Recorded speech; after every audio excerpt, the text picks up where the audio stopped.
Hello friends, today we will discuss about the most important questions of binomial distribution. सबसे पहले देखो binomial distribution क्या होती है.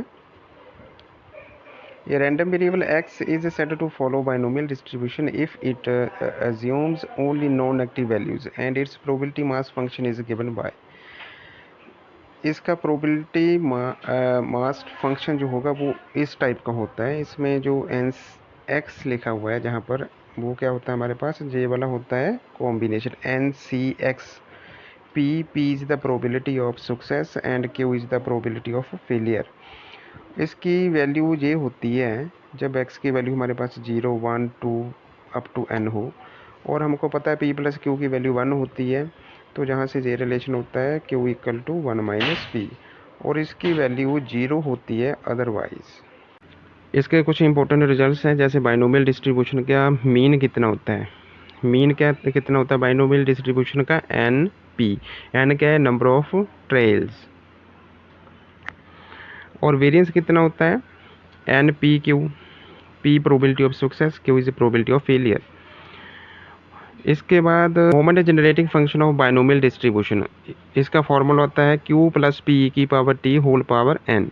करेक्टरिस्टिक फंक्शन का फार्मूला होता है Q प्लस P की पावर आयोटा T. इसकी पावर में देखो आयोटा होता है. इसके बाद mode of a binomial distribution. Mode देखो कैसे निकलता है बाइनोमियल डिस्ट्रीब्यूशन का. इसको निकालने के लिए इसके लिए एक फैक्टर हमने फाइंड आउट करना होता है वो होता है n plus 1 into P. n plus 1 into P अगर इसकी वैल्यू इंटीजर ना हो when it is not an integer there exist unique modal value for binomial distribution. तो बाइनोमियल डिस्ट्रीब्यूशन का एक ही मोड निकलेगा और उस मोड की वैल्यू क्या होगी integral part of n plus 1 into P. तो अगर n प्लस 1 इंटू पी जो है अगर वो इंटीजर हुआ, अगर n प्लस 1 इंटू पी की वैल्यू इंटीजर हुई तो जो बाइनोमियल डिस्ट्रीब्यूशन है उसे हम कहेंगे बाई मॉडल. तो उसकी दो मॉडल वैल्यू होगी. वो कौन सी होगी उसकी दो वैल्यूज़ होगी. एक होगी n प्लस 1 इंटू पी और एक होगी n plus 1 into P minus 1. दो वैल्यूज़ होगी इसकी. इसको कहेंगे हम बाई मॉडल.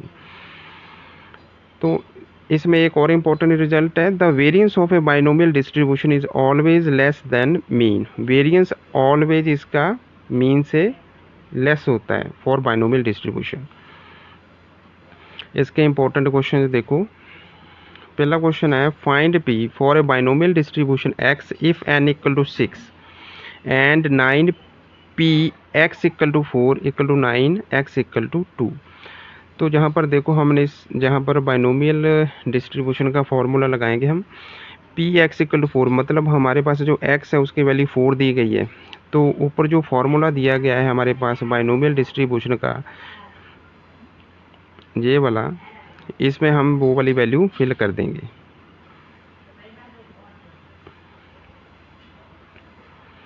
तो जब वैल्यू फिल की इसके बाद आ जाएगा हमारे पास n कितना है 6 C4 P की पावर 4 Q की power n minus x. n कितना है 6 और x कितना है 4. जहाँ पर n की वैल्यू 6 है और जहाँ पर x की वैल्यू कितनी है 2. जहाँ पर जब फार्मूला लगेगा तो NC2 P की पावर 2 Q की पावर n माइनस 2. इसको सॉल्व करना है. सॉल्व करने के बाद ये रिजल्ट आता है जहाँ पर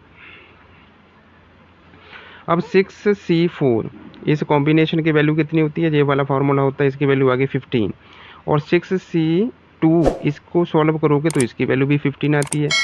तो इसका मतलब ये दोनों वैल्यू 6C4 और 6C2 ये आपस में सेम है तो ये कैंसिल हो जाएंगी. तो कैंसिल करने के बाद हमारे पास कौन सा रिजल्ट आता है 9p square equal to 1 minus P square. Q की वैल्यू क्योंकि 1 माइनस पी होती है जहाँ पर क्यू की वैल्यू 1 माइनस पी पुट कर दी. इसको सॉल्व करने के बाद जहाँ पर हम ये क्वाड्रेटिक में एक इक्वेशन आ जाती है. ये वाली क्वाड्रेटिक आ गई हमारे पास 8p square plus 2p minus 1. इसके फैक्टर कर दोगे तो फैक्टर करने के बाद हमारे पास p की दो वैल्यूज़ आएगी. p की वैल्यू एक आएगी -1/2 और एक आएगी 1/4.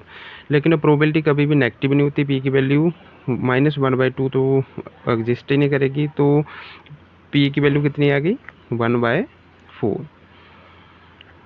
सेकेंड क्वेश्चन देखो the mean and variance of a binomial distribution are 4 and 4/3.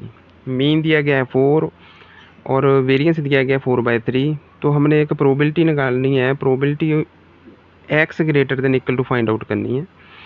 तो मीन की वैल्यू कितनी है 4, मीन बाइनोमियल डिस्ट्रीब्यूशन का कितना होता है एनपी की वैल्यू कितनी दी गई है 4, वेरिएंस कितना होता है एनपी के, उसकी वैल्यू कितनी दी गई है 4/3। दोनों को डिवाइड कर दो, डिवाइड करने के बाद हमारे पास जे क्यू की वैल्यू आ जाती है, क्यू की वैल्यू कितनी आएगी 1/3। तो p plus Q equal to होता है 1, वहाँ से p की वैल्यू कितनी आ जाएगी 2/3। तो जहाँ पर p की वैल्यू कितनी आ जाएगी 2/3। तो गिवन दिया गया है जो हमारे पास मीन है, मीन की वैल्यू कितनी है 4, एन पी इक्वल टू 4, जहाँ पर आपने p की वैल्यू 2/3 पुट कर देनी है और जहाँ से n की वैल्यू फाइंड आउट हो गई। तो हमने अब निकालना है probability x greater than equal to 2। Greater than equal to 2 का मतलब 2 भी इंक्लूड होगा। देखिए probability 2, probability 3 so on, probability 6 क्यों है, क्योंकि n की वैल्यू कितनी है 6, जितनी n की वैल्यू होगी उतनी इसमें टर्म होगी, अप टू n तक लेकर जाना होता है इसको। तो अब हमें ये पता है भी जितनी भी प्रोबेबिलिटी होती है p0 plus p1 plus p2 plus p3 plus p6, इसकी वैल्यू कितनी होती है 1। तो हमने इस रिलेशन से p2 plus p3 plus p6 की वैल्यू निकाल लेनी है, ये वाली दो टर्म्स उस साइड जाकर सब्ट्रैक्ट कर देनी है। तो हमारे पास आ गया 1 minus p0 minus p1।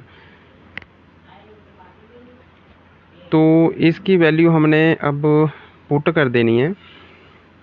Put करने के बाद ये देखो क्या आ जाएगा, जहाँ पर x की वैल्यू 0 है, n की वैल्यू 6 है, 6c0 p की पावर 0 q की पावर 6 माइनस 0, और जहाँ के आ जाएगा 6c1 p की पावर 1 q की पावर 6 माइनस 1। तो सॉल्व करने के बाद इसको हमारे पास ये इसका आंसर आ जाता है। नेक्स्ट क्वेश्चन देखिए,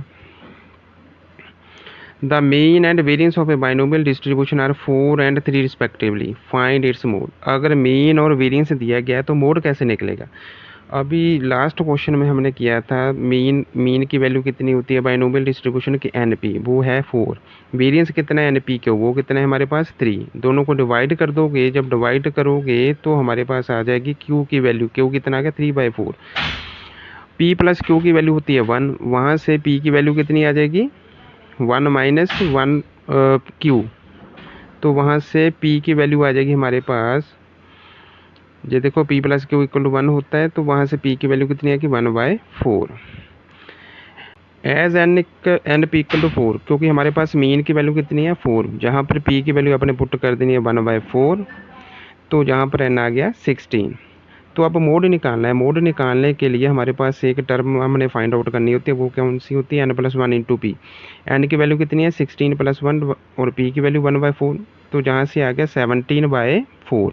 सॉल्व करने पर हमारे पास आ गया 4.25। तो ये इंटीजर तो नहीं है, अगर ये इंटीजर नहीं है तो हमारे पास इसका यूनिक मोड आएगा। तो mode of the binomial distribution कौन सा होगा, integral part of n+1 into P. अब ये वाली जो टर्म है हमारे पास, इसका जो इंटीग्रल पार्ट है वो कौन सा होता है, जो पॉइंट से पहले वाला होता है, ये होता है इसका इंटीग्रल पार्ट। तो इस क्वेश्चन में जो मोड होगा उसकी वैल्यू कितनी होगी 4। Next question, for a binomial distribution n equal to 40 p equal to 0.05 the variance of the data is. 4 option दी गई है, कोई एक करेक्ट होगी। सबसे पहले तो ये देखो हमारे पास p प्लस क्यू की वैल्यू 1 होती है, p की वैल्यू गिवन है, तो जहाँ से q की वैल्यू फाइंड आउट कर लो। q की वैल्यू कितनी आ जाएगी 0.95। तो वेरिएंस का हमको पता है, वेरिएंस हमारे पास क्या होता है, वेरिएंस की वैल्यू होती है एन पी क्यू। एन की वैल्यू है 40, p की वैल्यू 0.05, q की वैल्यू है 0.95। मल्टीप्लाई करोगे तो हमारे पास आ जाएगा 1.9। इसके अकॉर्डिंग जो ऑप्शन डी है वो क्या होगी करेक्ट। Question number 5,